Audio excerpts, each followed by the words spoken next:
a different person. That elevated everything. In San Antonio, he was a phenomenal player who was very well known. In Chicago, he became a megastar with Jordan and Pippen, and I think that was what really changed him. The taste of that in Chicago, and he alludes to that in the piece, that is what created this person that I believe he's been chasing ever since. This is a witty and a smart guy. He wrote a letter, Jalen, to the Chicago Bulls after Derrick Rose went down. As if the Bulls needed to hear from him now. He felt they did.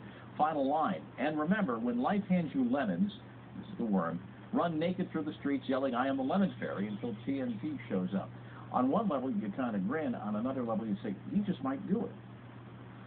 Well, John Wooden has one of my favorite quotes. He says, "Reputation is what others perceive. Character is really who you are when nobody's looking." And what has happened with Dennis Rodman happens to so many athletes and humans in our society is we dictate your greatness by the score of the game, how many championships you have, how many material items you're able to achieve, but not necessarily on your character. And that actually is what's going to drive you beyond the score of the game. And he became a victim of the entire scenario. So if you're the Chicago Bulls, there's no way you can bring him in to work with Derrick Rose, because you want Derrick Rose to be the young player that grows to be an MVP like he did, not necessarily fall prey to a lot of the things Dennis Rodman did. Kurt, when you were coaching the Lakers, it was the lockout season, 1999. And already the Worm had won his 7 rebounding championships. He had his 5 rings, and he comes in. Describe the team that you had and what you were hoping to get from him and the player that you got in this deal. Well, we were a really young, volatile team at that point in time. Del Harris had been fired recently. I take over again. It's a lockout shortened season. No practice time, no time to adjust and get Dennis Rodman into the fold. You got Kobe Bryant and Shaquille O'Neal, who were trying to establish themselves as the alpha dogs on that team, and they were really butting heads and trying to figure that out, who was going to be the leader, who was going to be the star that established themselves. And when the owner and management brought in Dennis Rodman, they brought him in as somebody that they thought was going to help us out defensively, going to help us out rebounding-wise, but also bring in somebody that was going to help us out in terms of leadership, because he did have championship pedigree. Leadership and Dennis Rodman, they're rarely heard in the same sentence. I agree. So one of my first conversations with Dennis was I sat him down and I told him that these are the things that I would like him to do. Obviously, he was past his prime in terms of a defender and a rebounder, but I wanted him to bring in that team concept and the sacrifices that players have to make in order to benefit a team, and also to be a leader, somebody that he, with his championship pedigree, could bring some of that to Shaquille O'Neal and Kobe Bryant. But he didn't want to have anything to do with that. He did not want to be a leader on the team. He wanted just to be who he was and do whatever it is that he was going to bring to our ball club.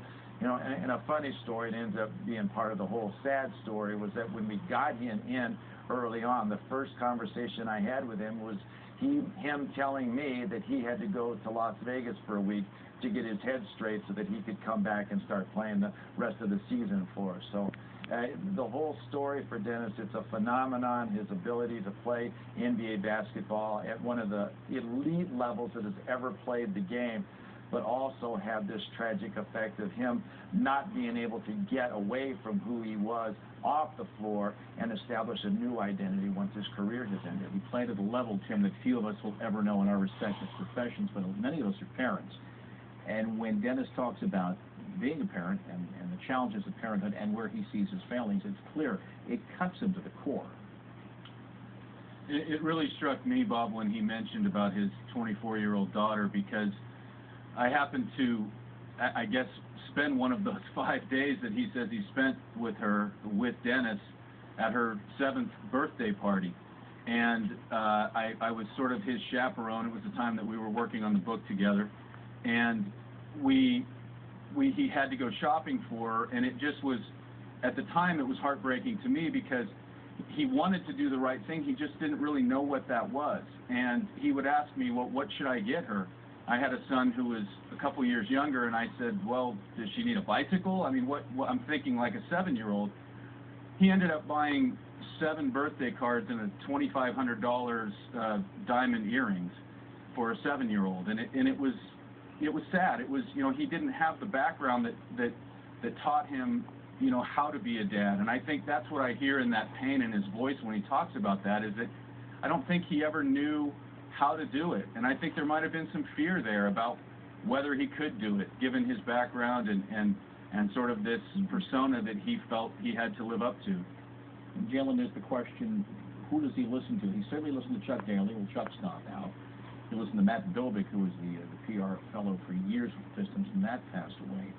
And you wonder who out there can put something in Dennis's ear that he'll really listen to. This has to be all about him and all about faith at this point of his life, because he's going through a crucial moment, and we don't want this to become front page news for all of the wrong reasons. Depression is a big thing in our country, and with the media cycle the way it is, 20 years ago there were only a couple of channels where you can see things going bad in our country. Now it's a tremendous media cycle that cycles 24 hours a day with social media and multimedia networks, so that for him it's very important that right now he find that comfort that he's going to need to carry on to be a productive member in our society. Forget sports, forget alter ego. Right now, of course, still a spectacle as we check in today. Kurt Rambis, Jalen Rose, Tim Kuhn. Guys, thanks so much for being with us. We appreciate it. Check our page, facebook.com/OTL, to leave your opinions on our page. Follow me on Twitter, Bob Lee ESPN, and download the podcast from our page at ESPN.com or from iTunes, where it's also a free download. We'll be right back. Shoot.